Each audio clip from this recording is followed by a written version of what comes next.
Hindi. Gwapo-gwapo naman ang baby ko. Sigurado ka bang ako lang yung shota mo? Oo naman.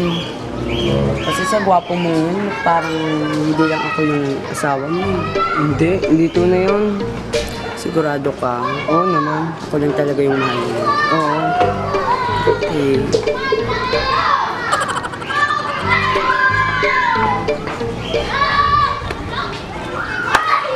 Nga bang sinasabi ko eh? Mga agaw na may asawa. Nandiyan ka pala? Sino to? Sino ba? Ako ang tunay ng asawa. Ikaw. Ikaw pala yung kinakwento sa akin ng mga kaibigan kong kabet. Para sabihin ko sa'yo, hindi ako kabet.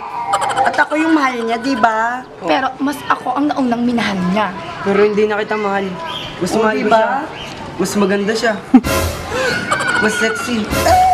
At mas mayaman. Yan Kita ba naman, pinagpalit diba? mo sa akin?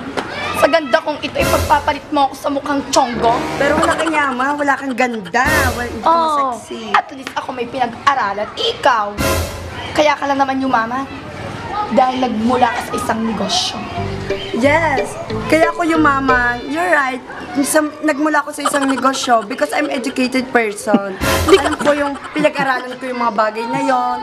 Kaya ako natatamo yung mga nakakamit ko ngayon. Kaya ngayon, nakamit ko na siya. Hindi ko naman alam Ano sinasabi mong pinag-aralan? Di ka wala ka nga pinag-aralan at tanga mo naman. Pinag-aralan ako, tapos ako ng college. Ikaw, ano pinag-aralan mo? You're such a liar person. Ako lang ang mahal niya, hindi ka lang mahal. Wala akong pakialam. Sayong-sayo na napagsawaan ko. Tunay yan. Hindi. Tunay.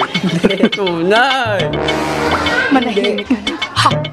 Ay, hindi na lang.